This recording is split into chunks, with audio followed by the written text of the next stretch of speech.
கந்தா போற்றி, கடம்பா போற்றி, கதிர்வேலா போற்றி, ஆறுபடை வீடு கொண்ட முருகா போற்றி.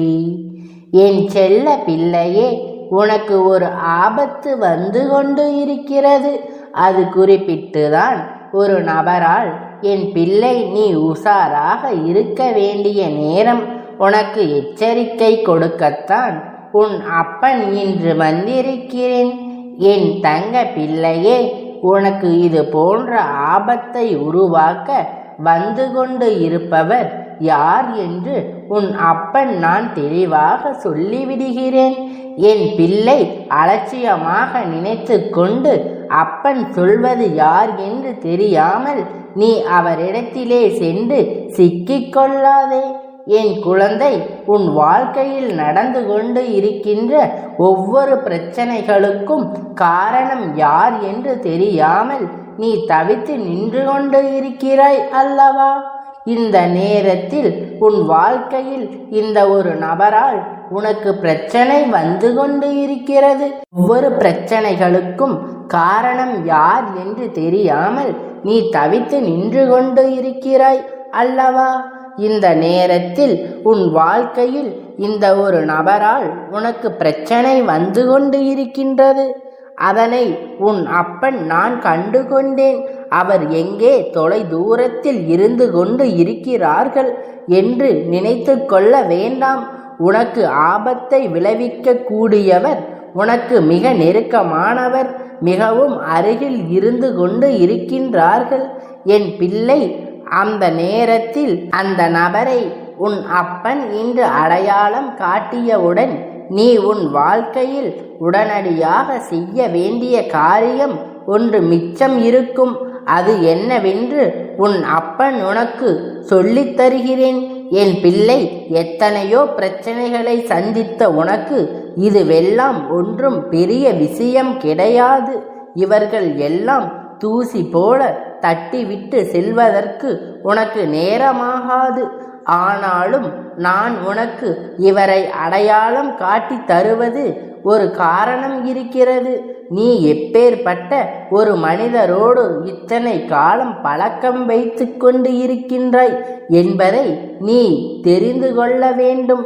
இவர்கள் நோக்கம் என்னவாக இத்தனை காலம் இருந்து கொண்டு இருக்கிறது என்பதை நீ உணர்ந்து கொள்ள வேண்டும் என்பதற்காகத்தான் நான் உன் அப்பன் இன்று அவர்களை அடையாளம் காட்டி தர வந்திருக்கிறேன். உன் அப்பன் முருகனுடைய வாக்கு சாதாரணமான வாக்கு கிடையாது என்று தெரிந்த உனக்கு நிச்சயமாக இன்று கிடைக்கின்ற இந்த செய்தி உன் வாழ்க்கையில் எத்தகைய மாற்றத்தை கொண்டு வர போகிறது என்று நீயும் காத்து கொண்டு காண போகிறாய்.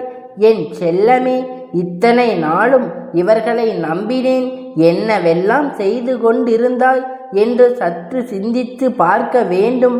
அப்பா சொல்லிவிட்ட பிறகு அதை நீ நிச்சயமாக உணர்ந்து கொள்வாய்.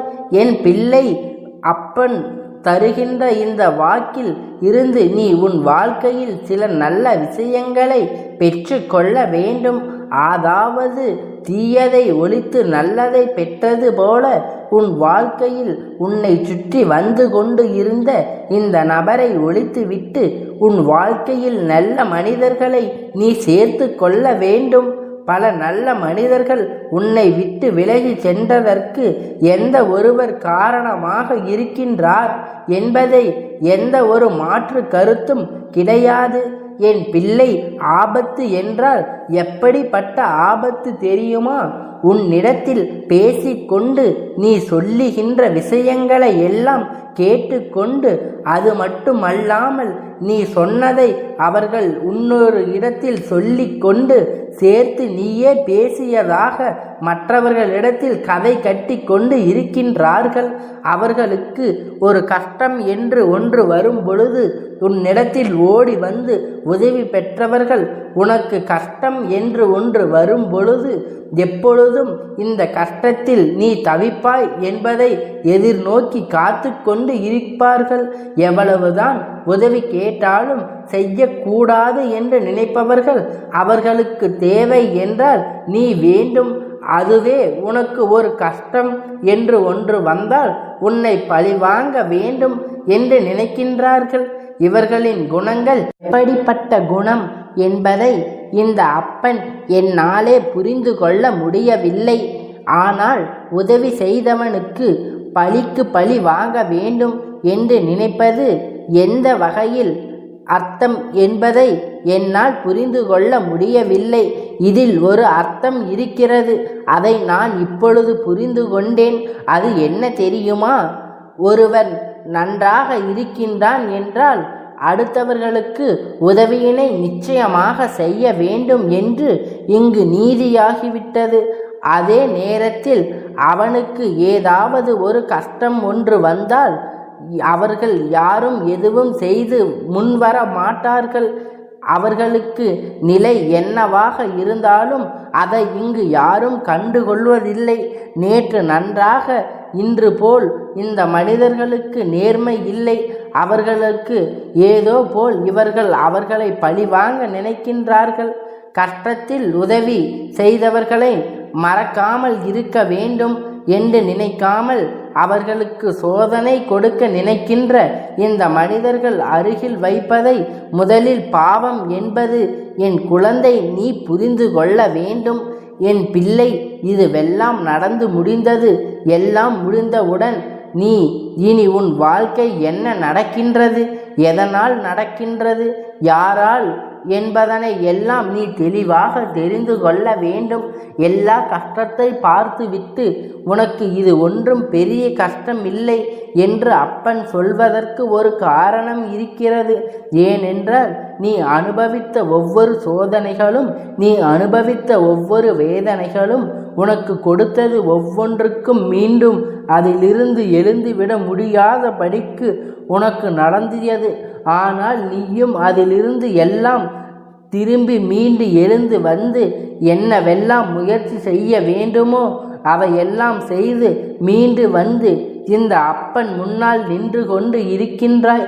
அப்படி இருக்கும் பொழுது உன் அப்பன் உன் வாழ்க்கையை எவ்வளவு தெளிவாக வளர்க்க நினைத்து விட்டேன். முயற்சிகளை நிறைந்த குழந்தைகளுக்கு எந்த நாளும் உன் அப்பன் துணையாக நின்று கொண்டு இருப்பேன் என்பதை உன் அப்பன் சொல்கிறேன். இந்த அப்பன் உன்னை அவ்வளவு எளிதாக விட்டுவிட மாட்டேன். உன் வாழ்க்கையில் உனக்கு என்ன தர வேண்டுமோ அதையெல்லாம் நான் எப்பொழுதுமே உனக்கு தந்து கொண்டுதான் இருப்பேன். உன்னை வாழ்க்கையில் நல்ல நிலைக்கு உயர்த்தி கொண்டு செல்லும் வரை உன் அப்பன் நான் ஒரு நாளும் ஓய்ந்துவிட மாட்டேன். இல்லையே, உனக்கு ஆபத்தை ஏற்படுத்தக்கூடிய அந்த ஒருவர் யார் தெரியுமா? சொல்கின்ற அடையாளத்தை வைத்து நீ புரிந்து கொள் என் பிள்ளை. அது உன் வாழ்க்கையில் உன் இல்லத்திற்கு மிக அருகில் இருக்கின்ற ஒரு பெண்.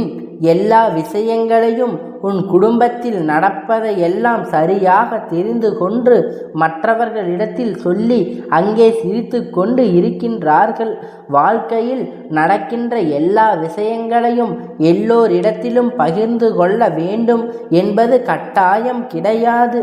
ஆனால் நீயோ மன பாரத்தை இறக்க வேண்டும் என்று மனதில் இருக்கின்ற எண்ணங்கள் குறைய வேண்டும் என்பதற்கு எல்லாவற்றையும் மற்றவர்களிடத்தில் சொல்லி விடுகின்றாய். அவர்களும் அதுதான் பொழுதுபோக்கு, எல்லோரிடத்திலும் அதை சொல்லிவிட்டு மன மகிழ்ச்சி அடைய வேண்டும் என்று நினைக்கின்றார்கள். அவர்களோடு இன்னமும் 2 பேர் பேச வேண்டும் என்றால் இது போன்ற கதைகள் கொண்டு சேர்த்தால்தான் அவர்கள் இவற்றை சேர்த்து கொள்வார்கள். அதனால் அடுத்தவர்களிடத்தில் கதைகளை தங்களுக்கு வடிவமாக்கி கொண்டு அவர்களிடத்தில் கூறிக்கொண்டு இருக்கின்றார்கள். அவர்களுக்கு வேடிக்கையாக இருப்பது உன்னுடைய கதையாக இருக்கின்றது என்று என் பிள்ளை இது போன்ற தவறுகளை ஒரு நாளும் செய்யாது. அதே நேரத்தில் மற்றவர்கள் முன்னிலையில் இது போன்ற உன்னை அவமானப்படுத்துகின்றவர்களிடத்தில் பழக்க வழக்கங்களை குறைத்து கொள்வது மிகவும் நல்லது. அதே நேரத்தில் உன்னுடைய வாழ்க்கையில் தேவையில்லாத விஷயங்களில் இருக்கக்கூடாது. இவர்களுக்கு எந்த அதிகாரத்தையும் நீ உன் வாழ்க்கையில் கொடுத்து விடக்கூடாது. அக்கம் பக்கத்தில் உள்ளவர்கள் என்றால் அவர்களை இருக்க வேண்டிய இடத்தில் நீ இருக்க வைக்க வேண்டும். என் குழந்தை, அப்பன் உனக்கு இன்று சொன்ன இந்த வாக்கில் இருந்து நீ தெரிந்து கொள்ள வேண்டிய ஒரு விஷயம் என்ன தெரியுமா? ஒரு நாள் தன்னுடைய வாழ்க்கையில் மூன்றாவது ஒரு நபருடைய தலையீடு, அதாவது வாழ்க்கையில் நடக்கின்ற ரகசியங்களை மூன்றாவது ஒரு நபரிடம் நிச்சயமாக தெரிந்து கொள்ளக்கூடாது. ஒரு வார்த்தையில் சொல்லிவிட்டாய் என்றாலே உன் வாழ்க்கை ரகசியம் உடைந்து விட்டது என்பதை புரிந்து கொள்ள வேண்டும். அதனால் எல்லா சூழ்நிலையிலும் இது போன்ற மனிதர்களிடத்தில் இருந்து நீ எப்பொழுதும் கவனமாக இருக்க வேண்டும். அப்பன் வாழ்க்கையில் நிச்சயமாக உனக்கு நல்ல ஒளி ஏற்றும் என்பதை, எந்த சூழ்நிலையிலும் நிச்சயமாக உனக்கு நல்ல ஒளியை, இந்த அப்பன் நல்ல மகிழ்ச்சியையும் சந்தோஷத்தையும் உனக்கு தருவேன். அப்பன் சொல்வதை கேட்டு அருகில் இருக்கின்ற இந்த பெண்மணியை சற்று கவனமாக ஆபத்தை நீ நெருங்க விட்டு விடாதே.